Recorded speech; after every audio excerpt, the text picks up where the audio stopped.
同学朋友们，大家下午好。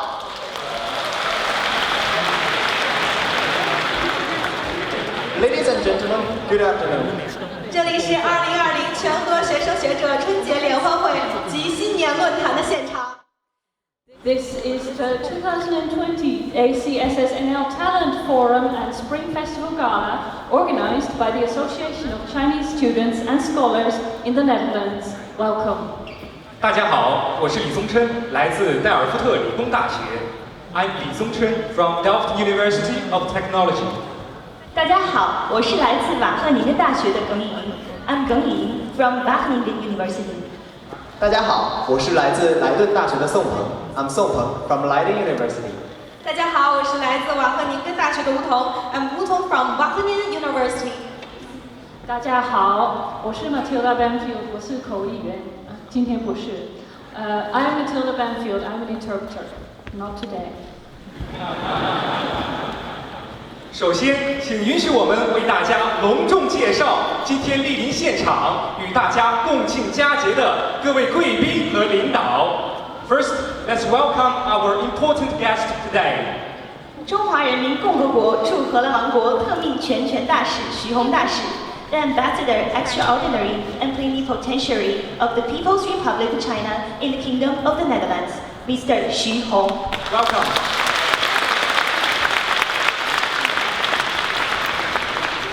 乌特勒支市市长燕文赞能先生 ，The Mayor of Utrecht, Mr. 燕文赞能。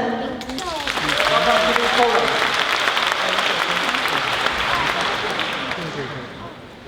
乌特列兹大学校董事会主席 Anton Pijpers 先生 ，the President of Utrecht University, Professor Anton Pijpers。中华人民共和国驻荷兰王国大使馆教育处罗平参赞 ，the Education Counselor of the Embassy of People's Republic of China to the Kingdom of the Netherlands. 欢迎您的到来。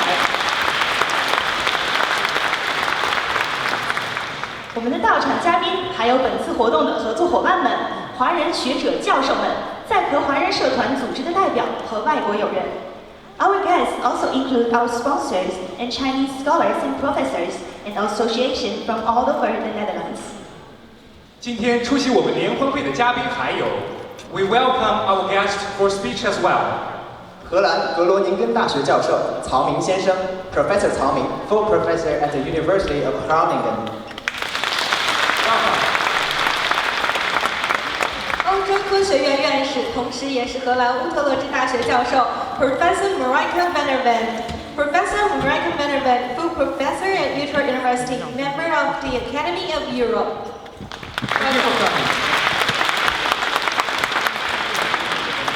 荷兰 SHV 能源集团管理委员会成员 Mr. Steven Sels。Mr. Steven Sels, the member of the management board at SHV Energy. 欢迎。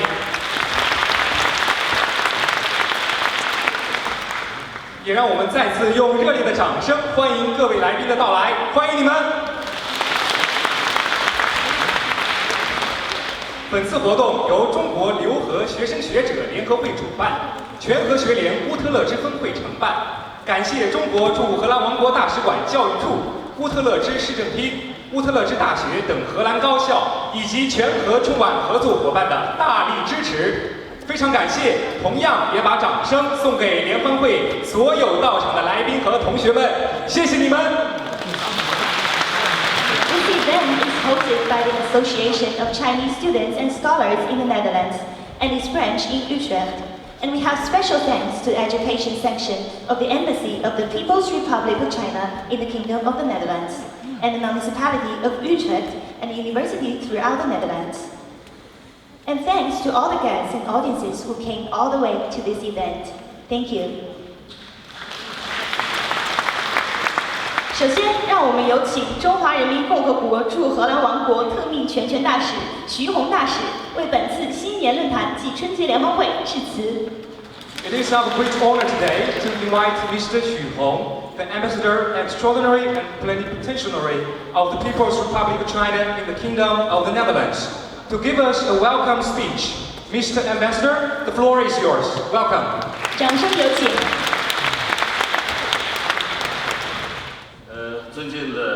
Jan Van Zalen 市长，尊敬的 Anton Pipers 主席，各位学者来宾，亲爱的同学们，大家下午好 ，Good afternoon。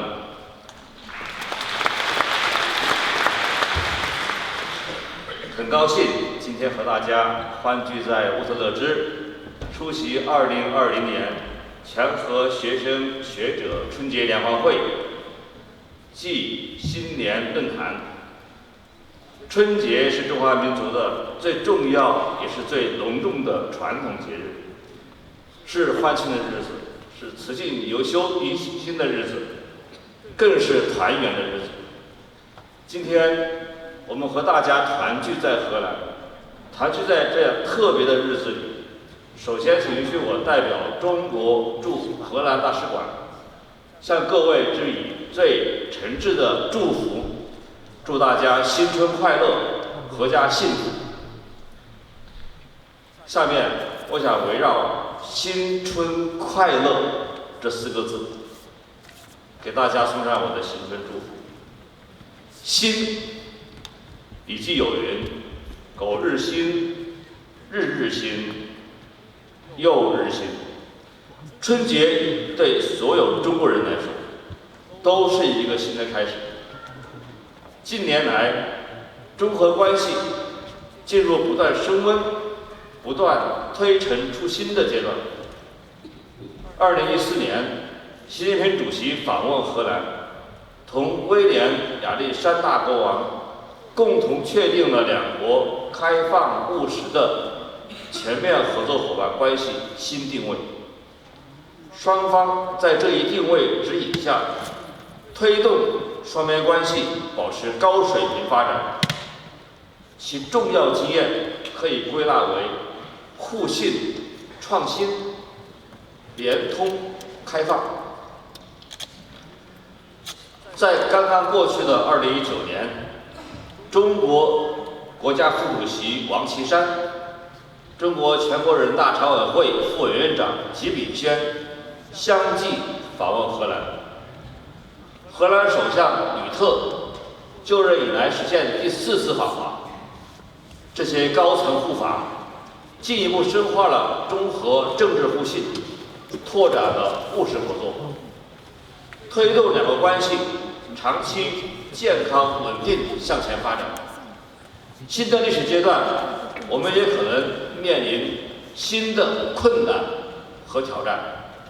我们会在新的起点上，与荷方继续保持高层交流，加强务实合作，不断增进互信，进一步夯实双边关系政治基础。春，新中国开国元首毛泽东主席在接见莫斯科大学中国留学生时，曾深情地说：“青年人好像早晨8、9点钟的太阳，希望寄托在你们身上。”习近平总书记在给留学生回信中说：“青年一代有理想，有本领，有担当，国家就有前途，民族就有希望。”在座的各位青年学子，你们就是祖国春天里的花朵。当前，在荷兰有近1万名中国留学生，留学专业遍布理工、农医和人文社科，大家来自五湖四海，你们心散于荷兰的各个城市，在这里用青春和汗水来丰富自己的知识和理论体系，身上承载着人类的未来和希望，也担负着促进中荷友好的重任。一花独放不是春，百花齐放春满园。祝福在座的各位早日成长为可堪大任的优秀人才，成为中荷人文交流的参与者、贡献者，让你们的青春之光闪耀在为梦想奋斗的道路上，让你们自己成为春天里最灿烂的那朵花。快，我到荷兰赴任半年多，最大的感受之一就是忙。忙是因为快节奏，快也是现在各行各业发展的写照。2019年，中国经济依旧保持着快节奏发展的步伐。2019年，我国国内生产总值为99.0865万亿元人民币，稳居世界第二，人均 GDP 首次站上1万美元的新台阶。按可比价格计算，2019年中国国内生产总值同比增长6.1%，继续保持在合理区间。全国有340个左右贫困县摘帽，1000多万人实现脱贫。中荷经济往来也在维持高速发展。30年前，中荷双边贸易额还不足10亿美元。那么去年截止到11月，双边贸易额已经达到768亿美元。荷兰成为中国在欧盟的第3大贸易伙伴。目前，每周有90多班客货运航班往返于阿姆斯特丹与中国7大城市之间。两国开通多趟中欧班列，中国近半数赴欧深水货运航线选择鹿特丹港作为首站停靠港。中荷“一带一路”合作已成为亚欧互联互通和世界互联互通的重要组成部分。同学们，快是中华民族伟大复兴的节奏，快是奋斗者的使命。新的一年里，希望你们依旧保持昂扬的劲头，只争朝夕，书写新的辉煌与成就。乐是什么？乐就是我们所有人追求的幸福生活，是每一个老百姓中国梦的重要组成部分。近年来，中国国内人民生活水平不断提升，人民福祉不断增强，中国人正迈着自己的脚步，向着中国梦阔步前行。中国有句古话说：“独乐乐不如众乐乐。”这句话是说一个人快乐，不如大家一起快乐。中国提出构建人类命运共同体，就是在当今世界面临百年未有之大变局的欣喜之下，高举和平、发展、合作共赢的旗帜，恪守维护世界和平、促进共同发展的外交政策宗旨，坚定不移在和平共处5项原则基础上，发展同各国的友好合作，推动建设相互尊重、公平正义、合作共赢的新型国际关系。人民的福祉是我们的出发点，也是我们的立足点。无论国际风云如何变幻，中国维护国家主权和安全的信心和决心不会变，中国维护世界和平、促进共同发展的诚意和善意不会变。我们将继续推动共建“一带一路”，继续推动构建人类命运共同体，为建设一个更加繁荣美好的世界而不懈努力。一元复始，万象更新。同学们、朋友们，2020年是具有里程碑意义的一年，中国将全面建成小康社会，实现第一个百年目标。2020年也是脱贫攻坚战决胜之年，一年之计在于春，希望大家在新的一年里百尺竿头，更进一步。祝福大家在这新的一年只争朝夕，不负韶华。再次祝大家阖家团圆，万事如意。谢谢大家。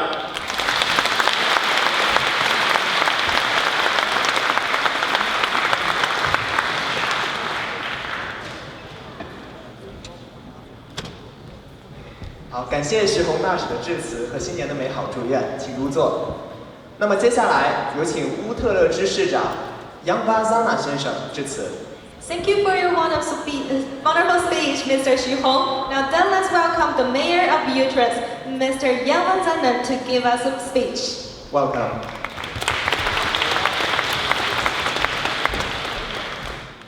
Your Excellency, Mr. Hong Chu Hong, Steven Sels, Professors Pijpers, Ming Chao, and Marijke van der Wende, members of the Chinese Student Association in the Netherlands, dear all.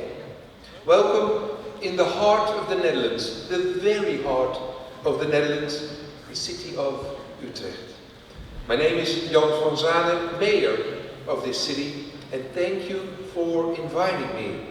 It is really an honor to me to be your guest at the Talent Forum and Chinese Spring Festival Gala in Tivoli, Vredenburg. This is a place to celebrate Chinese New Year, to celebrate the year of the rat. The rat represents spirituality, cleverness, and vitality. Virtues I really admire. And there's something more interesting with rats. Researchers of the Humboldt University in Berlin discovered some years ago that rats are even able to laugh. I think so too. Quite extraordinary. So next to a lot of spirituality, cleverness and vitality, I wish you also a very joyful New Year. And I have a question for you. Do you have any New Year's resolutions? Most of these ambitious personal goals have a relationship with health, such as quit smoking, eat more vegetables, exercise regularly. But whatever your New Year's resolutions may be, you start New Year in the healthiest city in the Netherlands and also the fastest developing city in the Netherlands. A smart city too, with creative solutions as e-mobility, energy transition, and smart housing. We build the future of the city of Utrecht. And at the same time, keeping our city smart and healthy is one of our biggest assignments. An ambitious and very complex task. Unfortunately, I do not have a crystal ball, so I can't tell you what the world will look like in the year 2040. Neither you can. But what I do know is that every new year, every new day actually, is a new step towards the future. Our future. And I know for sure that we need everyone aboard to work together on solutions that ensure that Utrecht, the Netherlands, China, our planet, will also in the future be a healthy, safe, and pleasant place to live.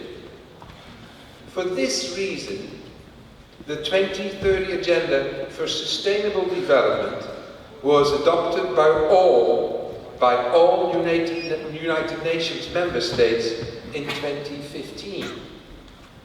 It provides a shared blueprint for peace, prosperity for people and the planet now and in the future.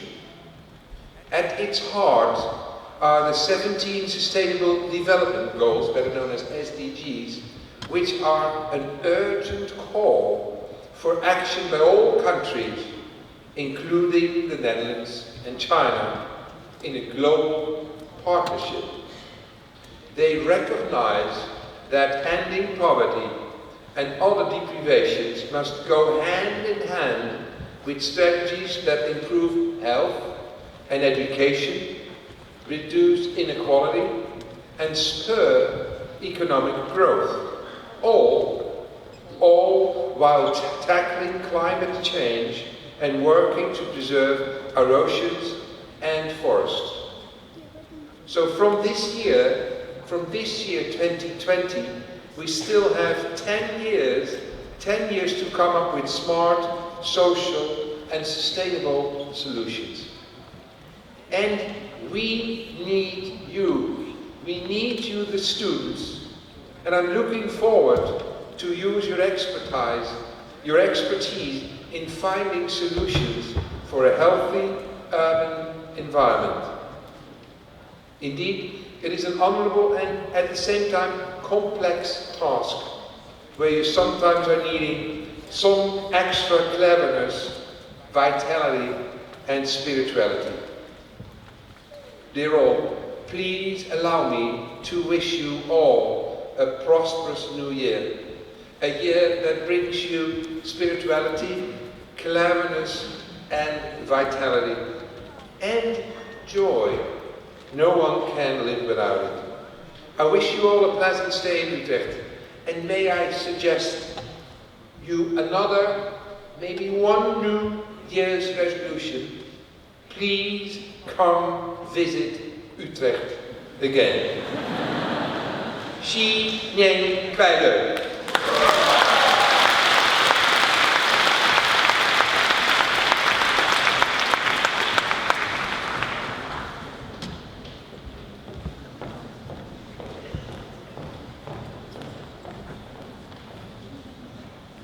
感谢 Young Van Zanen 的精彩致辞，新年快乐。那么呢，接下来要问我一个问题，我记得呀。我想问你的新年愿望是什么？对，我的新年愿望是世界和平 ，the world peace。My New Year resolution. As a New Year resolution, what a noble one! I just want to win the first prize today. Well, I mean, that's actually the truth. The first prize. Yeah, let's see who will be the first lucky dog. So the next speech is Mr. Anton Pijpers. 下一个演讲。下面呢，有请乌特勒支大学校董事会主席安东 Pijpers 先生致辞。上。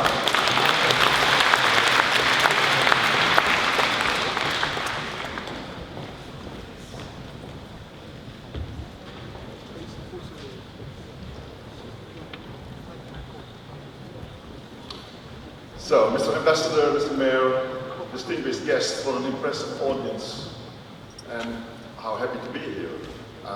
Let me start by thanking the Association of Chinese Students and Scholars in the Netherlands for giving me the opportunity to be here today. I think it's also great that you have chosen Utrecht to host the Spring Festival of Hala. It's a wonderful occasion to meet each other and strengthen ties. This Talent Forum and Spring Festival Gala is a national celebration and a moment of reunion and happiness. My name is Anton Pijpers, President of Utrecht University. Utrecht University is one of the largest universities, together with the University of Amsterdam. We have 32,000 students, amongst 7,000 employees also. We have 3 campuses, one in the heart of the center. So, as Jan van Zanen said, when you ever come to Utrecht City, enjoy us, come to the academic hall within the city. We have also a campus on the eastern side, on bike distance, so it's very easy to come over there. With 5 faculties over there, 2/3 of the students are living over there. And in the between, we have our University College Utrecht. We're one of the largest one. We have a turnover of more than 900 million euros.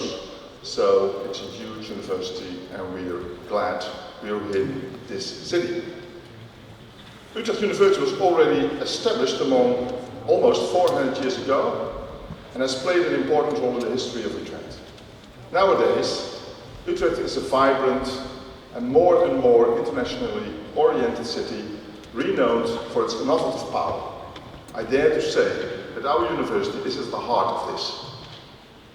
Being ranked 49th of the Shanghai ranking, Utrecht University has a long tradition in working with many academic partners.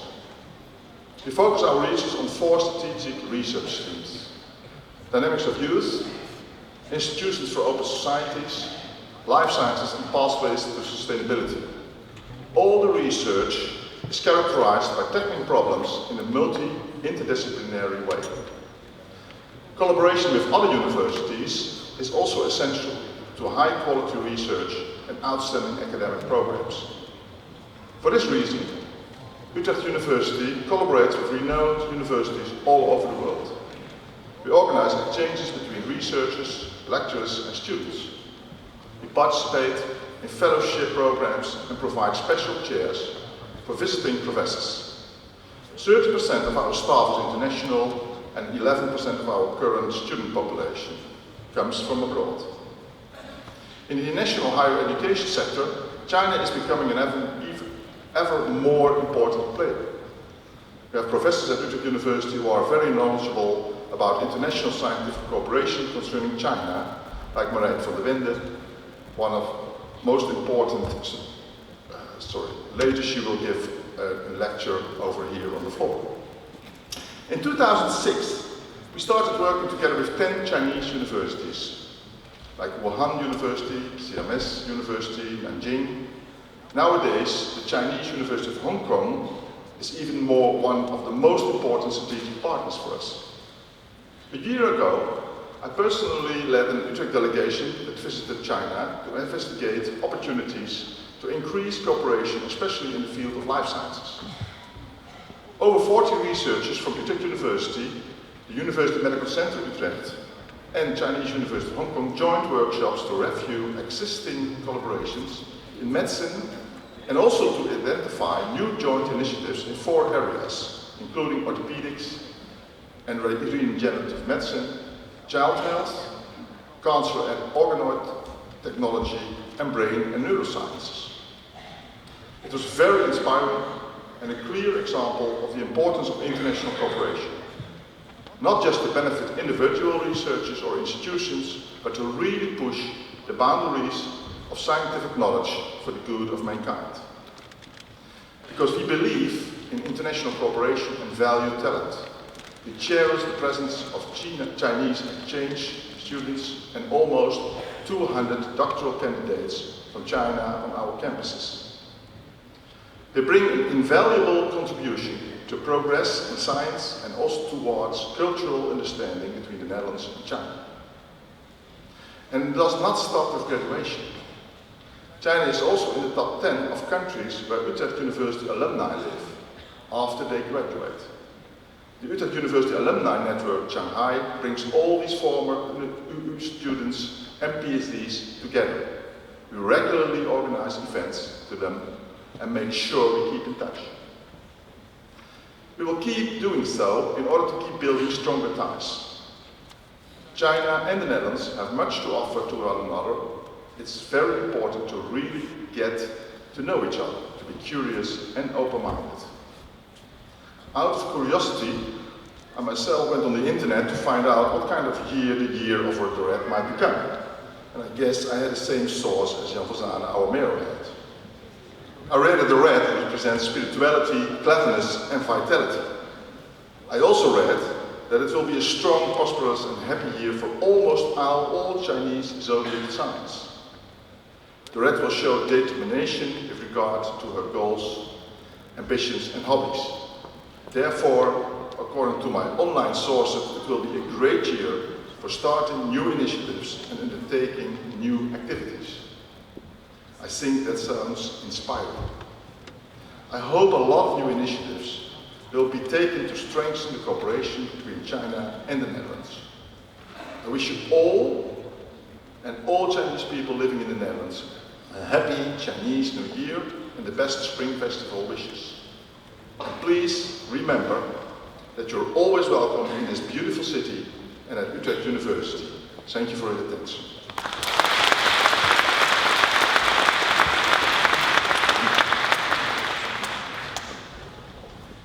感谢 Anton Pipers 教授的精彩致辞。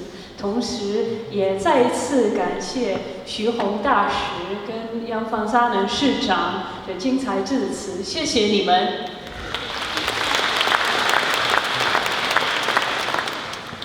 Thank you for your speech, Mr. Anton Pijpers. Also, another great thanks to Ambassador Xu and Mayor Van Zanen. Thank you. 本次春节联欢会暨新年论坛，除了收到来自荷兰的支持和祝福之外，也收到了来自全球各地的美好祝愿。在进入嘉宾演讲环节之前，让我们一起用一段 VCR 来看一看各国学联对本次活动发来的祝福吧。Now we have a short video about the greetings from other Chinese student associations around the world. 全马学联、马来西亚大庄青、欧培学联祝全荷学联新春联欢会暨新年论坛圆满成功，新年快乐！耶！二七大学中国学联祝留荷学生学者华人华侨新春快乐。慕尼黑中国学生学者联合会祝全荷学联春晚圆满举办。荷兰的同胞们，新年快乐！我们代表全瑞典学联祝全荷学生学者华人华侨鼠年大吉，万事如意。全英中国学生学者联谊会，我们在英国伦敦祝全荷华人华侨全体在荷留学生新年快乐。我们是新加坡中国学联，我们在新加坡祝荷兰华人华侨留学生新年快乐。全班学联在此祝荷兰的所有的学生学者身体健康，学业有成，硕果累累，新年快乐！全马中国学者学生联合会祝贺全荷华人华侨全体在荷留学生新春快乐！全韩中国学人学者联谊会祝全荷学生学者春节联欢会暨新年论坛圆满成功，全荷华人华侨新春快乐！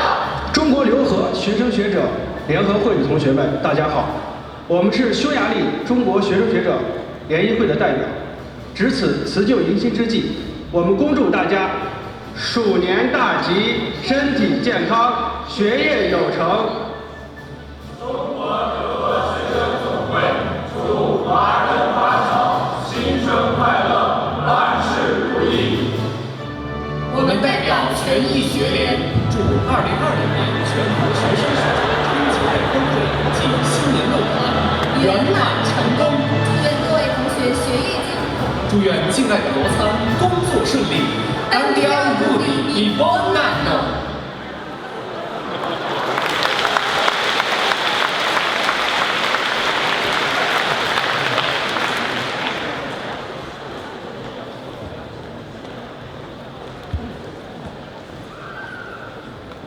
谢谢来自全世界的兄弟学联给我们带来的问候。同样呢，我们也把新年的问候送给他们，谢谢你们。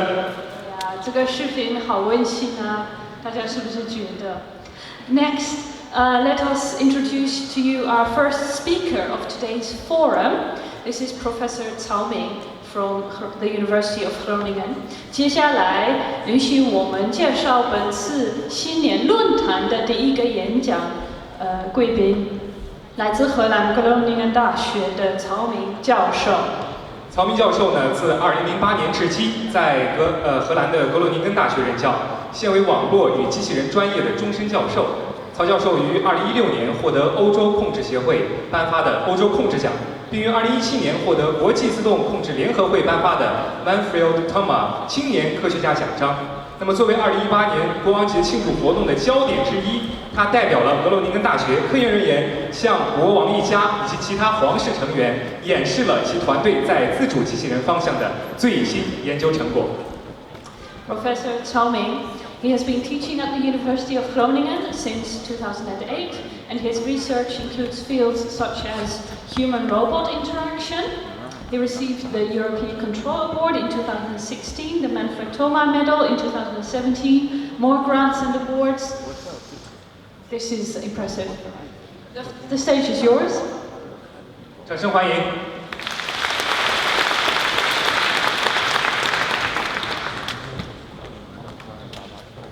Dear distinguished guests and my fellow students and scholars, it's my great honor for me to standing here today and share some of my personal and professional experiences. We are here to celebrate the Year of the Rat. It came to my mind some old Chinese sayings, and one of them was that the eyes of a rat can see only an inch of light. 鼠目寸光.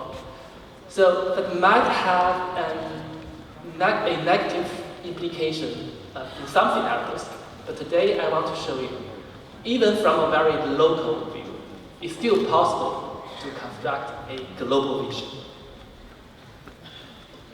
So let me start from a very, very local view. So which building is this? So it's one of the most symbolic buildings in Groningen as well. From Groningen, that's called Martini Tower, that's the church tower. If you stand in the square and facing the tower and look into the direction of the tower, you will see another smaller. That is the provincial building. And you go in that direction.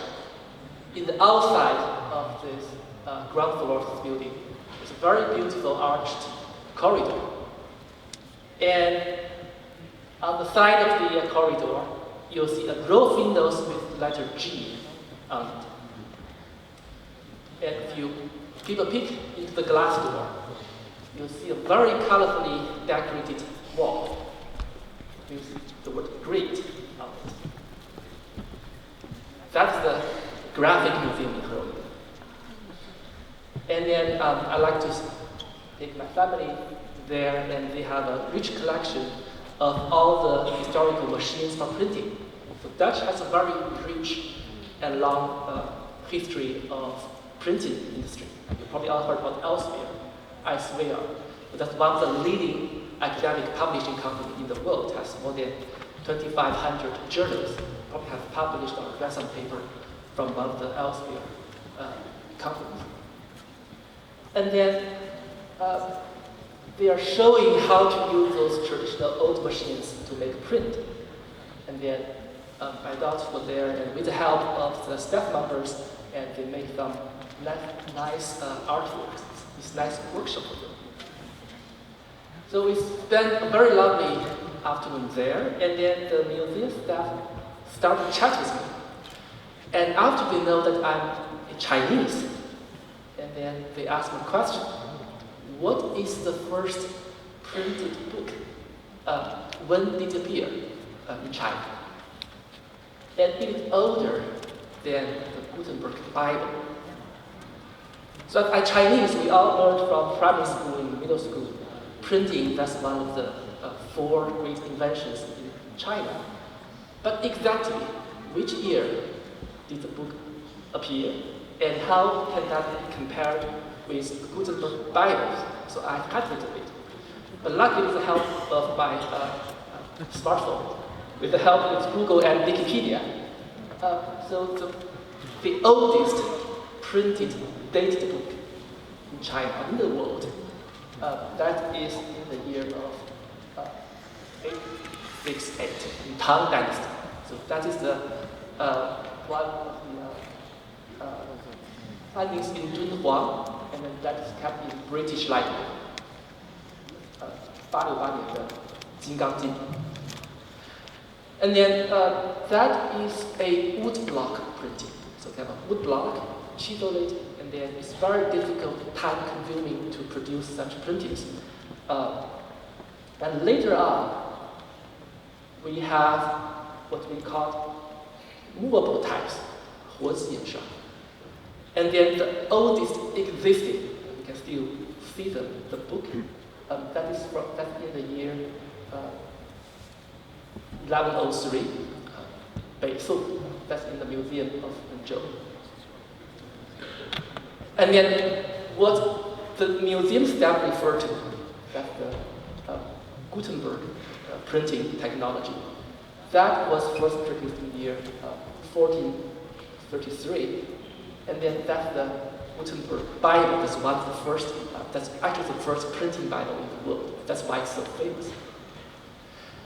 So such experiences, chatting with the local people, and try to look back what we have learned before, and did some research, very short research on the spot.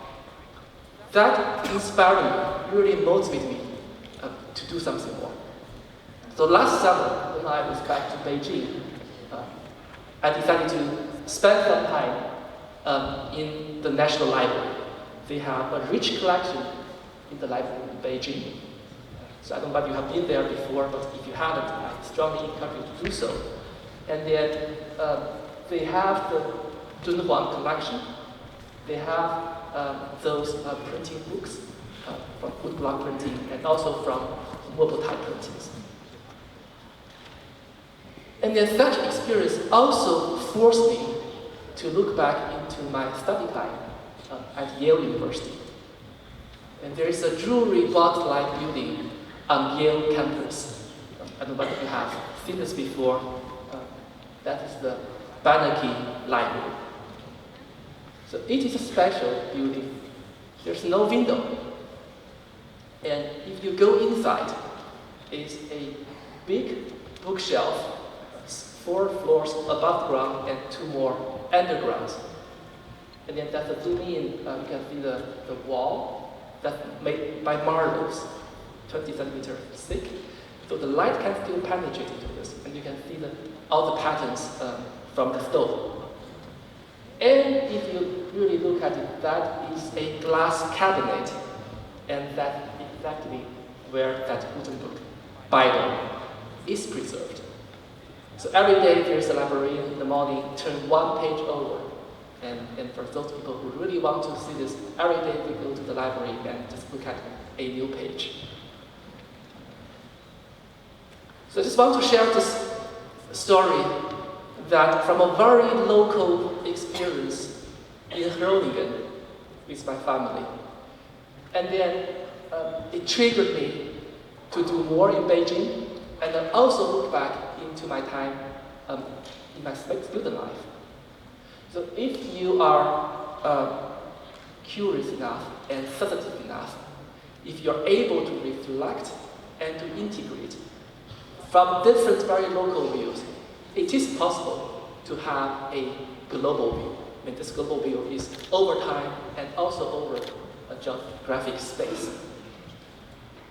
That's the first message I want to deliver. And then there's the second method is more technical, more from my own domain of research. So we say rice has an inch of sight. But if you're not good in looking ahead, why not using some other sensing capabilities? So I'm showing here a piece of movie that's made from Sheffield University, UK. And you can see how the rat is really doing the sensing. So can someone help me to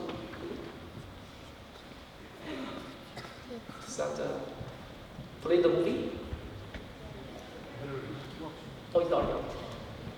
So you can try to see how it is doing the sensing and moving around. Now is slow motion. Look more carefully.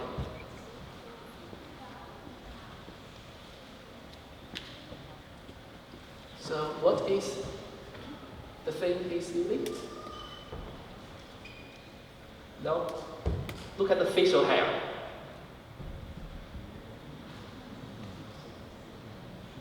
Do you see that? It's like a sweeping of the facial hair. And that is called whiskers in Chinese, 感觉毛. So they're constantly sweeping around the whiskers in order to do the sensing. So although I'm not a biologist, I don't study rats, but I do collaborate with the Steel Rehabilitation Center in Groningen, in our province, and then they want to know how the whiskers, 感觉毛, are used by seals. harbor seals and grease seals. And it's really remarkable for a seal in the underwater environment, the dark environment, you couldn't see really far. Even if there's a fish that has swum before him 15 seconds ago, it is still able to use the whisker and then to track the trajectory. But that's really a mystery for a lot of people, and it's not well explained in biology. And what we are trying to do is use that as an inspiration for sensors, underwater flow sensors. And I'm showing here one of the key findings in our group and also in recently being reported. That is the scale-up version of a whisker. It's not a cylinder. You see, some part becomes thicker, some part becomes thinner. And it's also twisted. It has a very special pattern in it. And then if you do simulations, you will find that after the water flowing through such a whisker, it will have different patterns. If that is a cylinder, if the cross-section is a circle, that is what it looks like. If that's an elliptical, what it look like. And we have the hypothesis that because of the special shape of the whiskers, seals are able to detect very sensitively the water flow. And then, if that's really the theory that holds, we're still developing our research, and then that gave us a way to design new sensors. And in fact, such biomimetic design for intelligent and autonomous robots is one of the most active research fields nowadays. And the robotic fish used in our lab, some of it can play the movie again. So we have robotic fish that are controlled by the motors. And now they are swimming, they try to form a team, but they don't know how heavy this obstacle is. They have to learn to work with others. So some fish start to behave like leaders, some others behave like follower, while some other fish behave like wait and want to be a free rider. It's like how we humans are collaborating. So by using such experimental setup for autonomous robots, we are able to implementing different decision-making and learning strategies. Now they do the job. So that's one example to show how we can use such robots test up to do the most advanced research nowadays. And then I'm just giving you a very just as a taste of what you might do using autonomous intelligence robots. And then you probably have it all seen from YouTube, from all different sources on social medias, like different type of robots that are used nowadays. The first one that is Big Dog from Boston Dynamics. The middle one that robotic insect from Harvard University, and that big fish from MIT. So those are all examples of different types of biomimetic robots that have been developed. And then if you look at applications, of course in Europe, we're traditionally strong in production industry. Robots are used in smart industry initiatives in Germany and also in the Netherlands. And it's in household applications using robotic seal in this application for older people. And then if you're following the news, what's happening in Iran, so you know how the drones can be used in military applications. So there are really a growing range of possible applications for autonomous robots. And if you want to know more, we can talk more. But today, I'm still coming back to this idea of if you have local vision, how can you construct a global vision? So the first method is make use of all the local visions you can collect. Try to integrate, try to be innovative, try to be reflective. And then you can still get a very insightful global read. And then the second method is more for your study or your research or your professional development, trying to be interdisciplinary. So I'm an engineer, but I'm not just working with engineers. And then there will be new idea you can borrow, you can get inspired from the related fields. And you have your own story to tell for your own study and research. And then in the end, I'd like to wish all of you we will have a very constructive, insightful global view in the year of the rat. Thank you very much.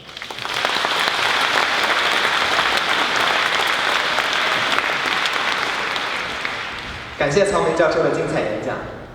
Thank you for your speech, Mr. Cao Ming. 那么接下来有请 Marek van der Wende 教授，他是欧洲科学院院士，乌特勒支大学法律、经济与管理学院杰出教授。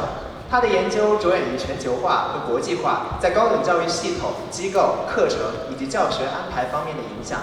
他是加州大学伯克利分校高等教育研究中心的研究人员，同时也是上海交通大学客座教授，并在多个国家和国际咨询委员会中担任重要角色。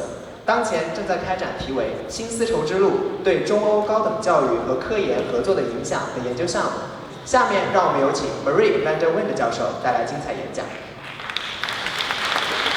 Professor Marek van der Wende is an academician of the European Academy of Science and an outstanding professor of the Faculty of Law, Economics, and Management of Utrecht University.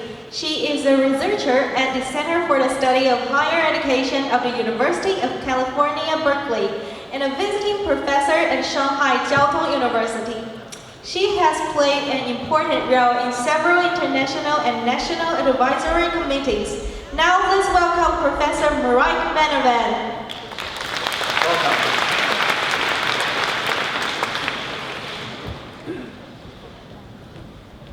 Ni hao. Happy Year of the Rat.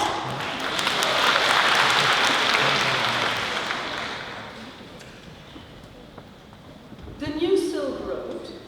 I'm sure you have heard about it.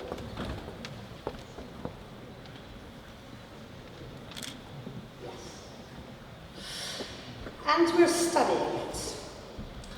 Utrecht University is leading a project, an international research project that I'm directing on the question, what are the possible implications of the New Silk Road for cooperation in higher education and research?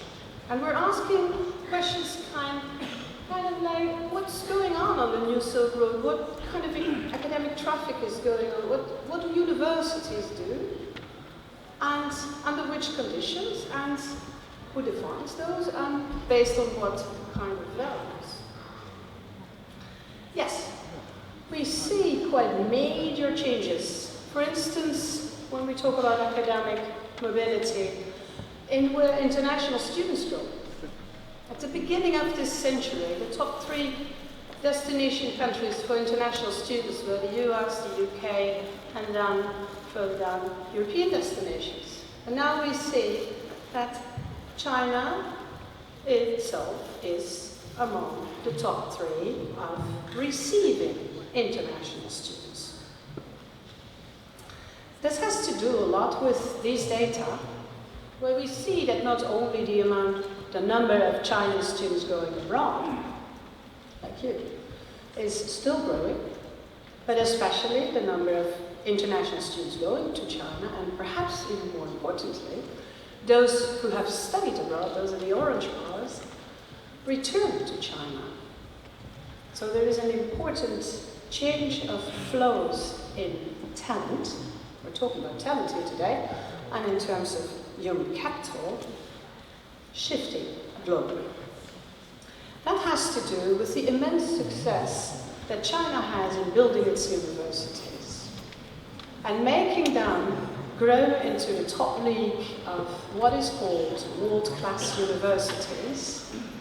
And yes, there are 4 of them are now in the top 100 of the Shanghai ranking, and I'm sure that the president of my university will be interested to know that Utrecht is number 49 on the top 100 of Shanghai Jiaotong ranking.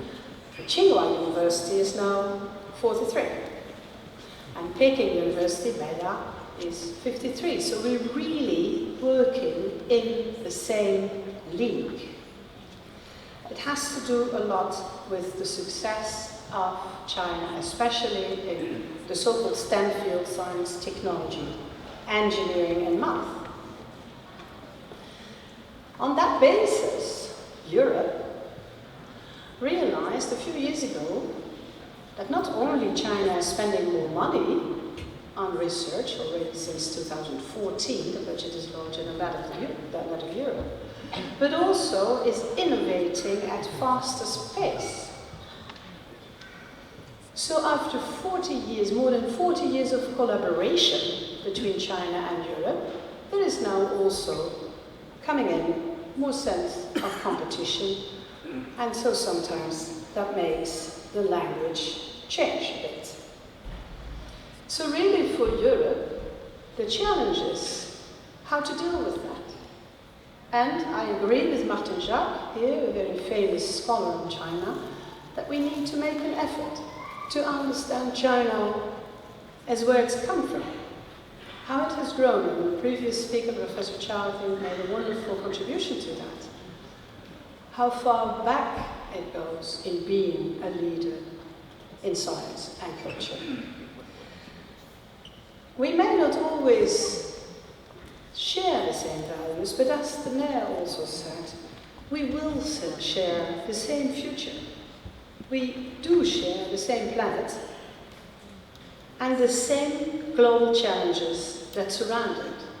And that's why we see great cooperation on, as he mentioned, the global development goals. And indeed, we have to work together. Challenges and even controversies are also surrounding science and technology. How open can it be? Can the digital highways that we have built to be connected keep connecting us? We shouldn't wish them to divide us, not a splinternet, but an internet we want. How open can our cooperation and science and data exchange be? There is an enormous role in cooperation between China and Europe to work together to sustain the mechanisms for multilateral cooperation and fair competition. And yes, there are other countries and actors on the line that make that conversation sometimes quite complex. So we need to build bridges. And here, of course, is a Dutch touch here. It's not a bridge, it's a CCTV building in Beijing, and it's made by a very famous Dutch architect. How do we build bridges? Come and study in the Netherlands, of course, and preferably at Utrecht University. There's nothing better than having a PhD from this university. I can tell, I have one myself. And I'm very proud that one of our very recent PhD graduates, Chow Kumber, is here with me. She earned her degree, PhD degree in law last year. You can see her here in the picture. We're very proud of our Chinese alumni. Collaborative research. I think you heard it, I'm also a guest professor in China at Shanghai Jiao Tong University. Yeah, so by times I work there, as you can see, together with my Chinese colleagues in my large and luxurious Chinese office. No, but seriously, I mean, it's really, really inspiring. Teaching in China, yes, as well. And it's probably often thought that that is a sort of classic, massive lecturing, but no. It is small scale, very intensive and interactive seminars. As you can see here, I think this one was at Renmin University and this is the graduate school at Shanghai Jiao Tong. Top universities in China have very, very adequate teaching methods and styles. And I was asked about the level of English of the Chinese students. We're getting there at the top universities, yes. And I'm sure that all other universities, a lot, 3,000 in China, will make fantastic efforts to bring their students to that level as well. But it takes more than research and teaching. Building bridges, I think what it takes is bringing young scholars together to engage really and to travel the Silk Road, the new Silk Road together. So that's what I did with 2 graduate students, one from Utrecht University, well, that's the tall guy, of course, it's a Dutch one, and a Chinese PhD student from Shanghai Jiaotong earlier last year in April. Amazing. And we visited various institutes in China that are active on this new Silk Road. Another opportunity, a great opportunity, was to host the new Silk Road Summer School here in Utrecht, at Utrecht Summer School. And here you can see that we have even more interesting teaching methods. Here, for instance, I think Charles was there, right? This was together with a scholar from TNO, Dutch TNO.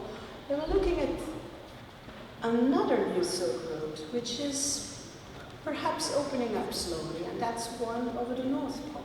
And they were actually in a simulation where I think the Chinese had to defend or negotiate with US, Canada, Russia about all of these geopolitical issues. An interesting simulation game here.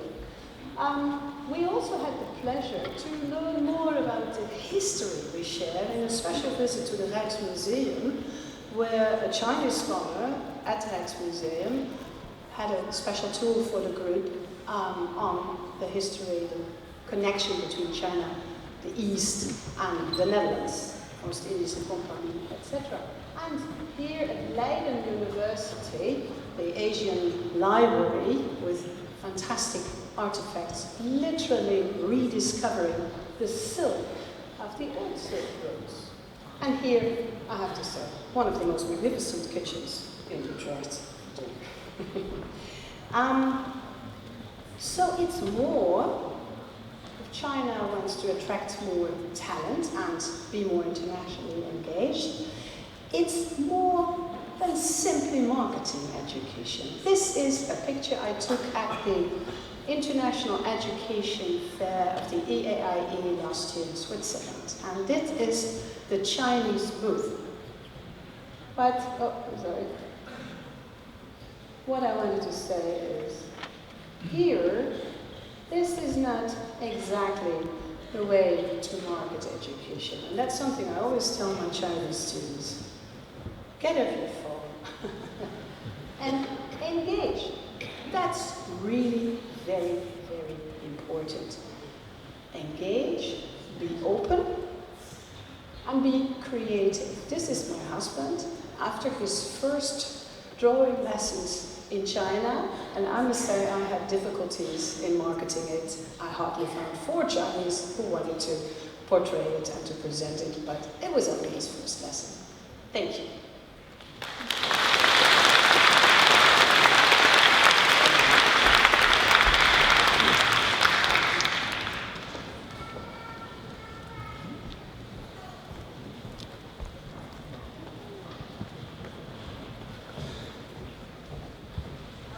感谢马来平时的精彩演讲。Thank you for your wonderful speech, Professor Van der Wind. OK， 现在向大家介绍下一位演讲嘉宾。Steven Sales 是荷兰 SHV 能源集团管理委员会成员，同时也是 SHV 控股集团的中国市场负责人。SHV 控股集团创立于1896年，迄今已经有120多年的历史，现在也是荷兰最大的家族企业，也是世界的500强企业，更被誉为世界仓储零售业鼻祖。Steven Sales 精通荷、法、英、德4国语言，在并购、整合重组和成立新公司方面拥有丰富的经验，参与并领导了全球多个地区能源项目的建设工作。Steven Sales is a member of the management board at SHV Energy, and he's also responsible for the Chinese market at another company, SHV Holding. SHV has a long history. It was founded in 1896. Now it has operations in 60 countries worldwide. 那我们现在来欢迎斯文笑先生。Welcome.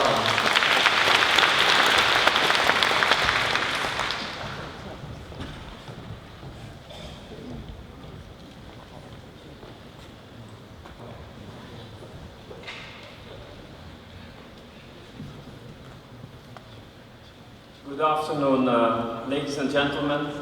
It's really an honor for me to participate in the Chinese New Year celebration gala. On behalf of SHV Energy, I would like to extend the best wishes to you in the year of the red. Xin Yan Kuai Lei.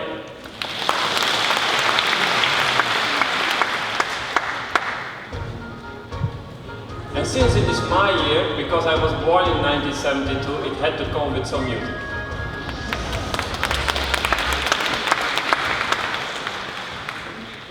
So there are 4 topics that I will address today. First of all, SHV Energy introduction and business in China. Secondly, the bilateral exchanges between China and the Netherlands that for sure will bring a lot of opportunities to SHV. Number 3 is the cooperation with the Chinese government and enterprises. And last but not least, also of future development in China. Please allow me to start my presentation with an introduction to the history of our company SHV.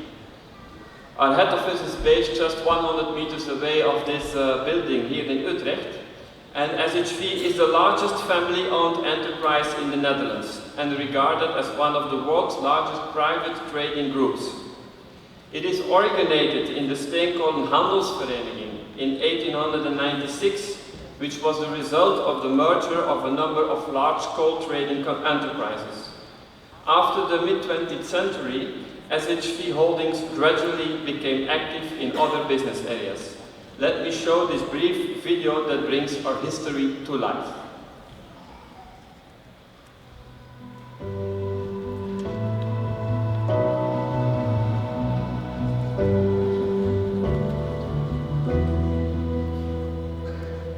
A spirit of entrepreneurship and innovation has marked every stage of SHV's history. It all started in 1896 with the visionary decision to combine the operations of 8 coal traders, seen as one of the most significant developments in the commercial history of the Netherlands. In 1904, we innovated the first mechanical coal transporter, and 4 years later, the elevator transporter. SHV also pioneered coal transportation by inland waterway barges. For many decades, SHV held a very strong position in the distribution of coal, a key source of energy for both households, industry, transport and shipping in the Netherlands. SHV's strong market position and innovative approach created financial opportunities, and Unitas, SHV's first investment arm, established in 1913, was involved in founding globally successful companies Akzo Nobel, Hooghovens, Fokker, KLM. Between the wars, as international trade became a cornerstone of the business, we established our decentralized management style. In the post-war years, SHV increased its activities in the oil sector. When natural gas was discovered in the Netherlands in the 1960s, we founded Diaz, a company supplying expertise for exploration and production in the oil and gas sector. Meanwhile, the consumer society had well and truly arrived, bringing new opportunities.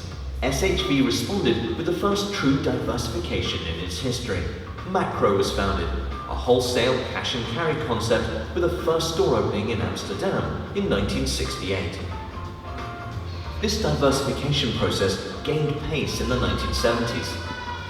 The 1980s brought a shift when it was decided to focus on energy. By then, LPG and Diaz and Macro. With the new millennium came more change. The year 2000 saw the acquisition of NPM Capital, re-establishing the Unitas investment tradition of supporting and growing other companies with outstanding prospects. The LPG companies were integrated into SHV Energy, which provides sustainable fuel for the off-the-grid energy markets on 3 continents. SHV branched out further with key acquisitions including Mammut in 2007, a global company for whom no challenge is too big to shift. Irix, a leading international provider of mechanical engineering components and technical services for industrial applications in 2011, and in 2015, Nutreco, with animal nutrition and fish feed products that help the world to feed itself, safely and sustainably. All no-nonsense innovative companies with which we are proud to be associated. Today, our optimistic and determined spirit is stronger than ever, because our history teaches us that change creates opportunities.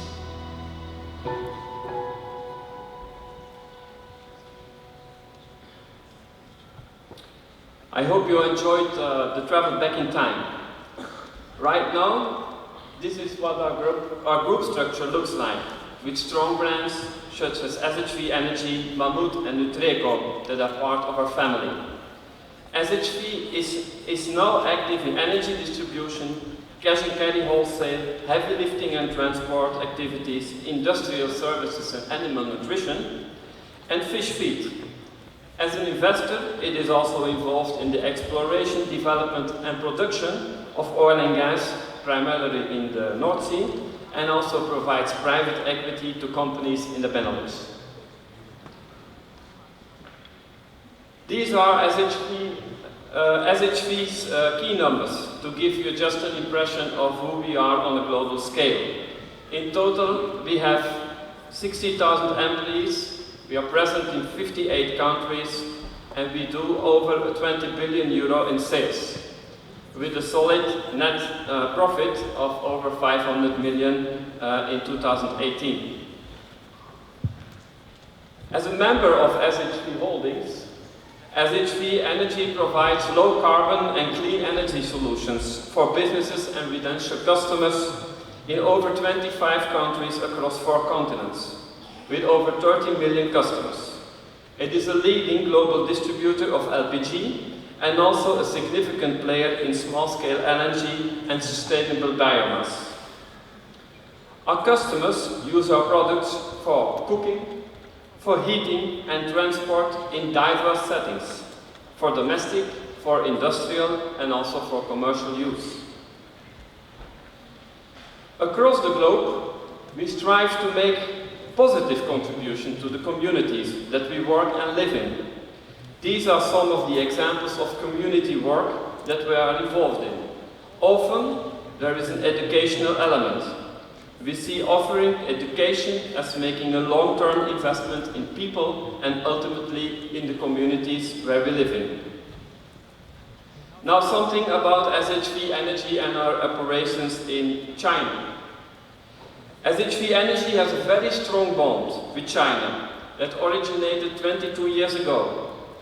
SHV Energy entered China in 1997 and established our China headquarters office in Guangzhou in 2005. SHV China, with its Chinese name Xiwei, has achieved great development in the past 22 years. And we also feel very privileged to have witnessed the profound changes and the achievement of China over that time of period. As a member of SHV Energy, Xiwei is a leading foreign gas company in China, which mainly focuses on LPG, LNG, CNG, and new energy-related businesses in the PRD and the YRD areas. Xiwei serves over more than 2 million Chinese customers with professional, safe and innovative energy solutions in over 30 application fields. And we do have around 5,000 employees in China. Now something about the relationship and the development between the Netherlands and China and how that feels to us like a company. We are actually extremely happy to see that China and the Netherlands relationship has developed very fast in recent years, which provides great opportunity to more and more Dutch companies such as SHV Energy in the past several years. There have been increasing high-level reciprocal visits to both countries, and we are very honored to be part of these bilateral communications. During Prime Minister Mark Rutte's visit to the Guangdong province in 2018, and with the support of both sides of the government, our country's CEO in China, Martin Bell, signed an LOI with a business partner, and Prime Minister Mark Rutte was there to witness. Besides the national visits, the bilateral exchanges of China and the Netherlands blossom at the provincial level as well, which is, as you can imagine, also very crucial to us. As one of the leading Dutch energy companies in China, SHV Energy China has always been glad to participate in the interactions between Utrecht and Guangdong. As you probably know, and if you don't know, you will know it right now, the province of Utrecht and Guangdong are sister provinces. In the past 2 years, we have joined the meetings and conferences of the delegation visits between Utrecht government to Guangdong province. We are delighted to see continuously improving collaborations between both sides, which could really be beneficial for our development in Guangdong and China. Just to give you 2 examples, in November 2017, the Vice Governor of Utrecht, Mr. Pim van den Berg, and Vice Governor of Guangdong, Mr. Deng Hai Guang, witnessed CY signing an MOU with the business partner. And in November 2018, the same happened again with the Vice Governor of Utrecht, Mr. Robert Strijk, and the Vice Governor of Guangdong, Mr. Qin Wai Zhong. As part of the bilateral communications, SHV Energy is also glad to be able to provide support and enhance the interaction here in the Netherlands. In June of 2019, I met Mr. Jan Wu, the Vice Mayor of Zhuhai City, during his visit to the Utrecht city. Through these communications, both parties could further strengthen the understanding of each other, and we have built a close relationship and trust between both sides. And in November 2018, another signing of an MOU between SHV China and Yuyao City government, represented by Mr. Xu Xiwei, Vice Mayor of Yuyao. Our development in China has received great support from the Chinese government on different levels, and we really appreciate their sincerity and openness throughout all communications. And we would like to further enhance our interaction and cooperation with the Chinese government. The cooperation between our 2 countries develops rapidly, not only on the government end, but also for enterprises. SHV Energy is committed to make further progress in energy innovation and in environment protection, and we believe that the cooperation with leading Chinese energy companies is crucial for the energy innovation and the energy transition process. On June the 6th of last year, 2019, we have opened our first hydrogen refueling station in Guangzhou, which was also the 2nd hydrogen station in the city. We collaborated on this with one of the leading local hydrogen companies, and we are looking to having more cooperation opportunities with Chinese companies in the future. We do also benefit a lot from the Chinese innovative culture and structural approach. As a matter of fact, SHV Energy is committed to doing our part to create clean energy and lower carbon impact. As you might know, LPG is already a very clean source of energy compared to coal or to heating oil, but we are now also the first company in Europe to come with an offer of bio-LPG. Bio-LPG is produced from renewable feedstock and could reduce as much as 80% of CO2 emissions compared with traditional LPG.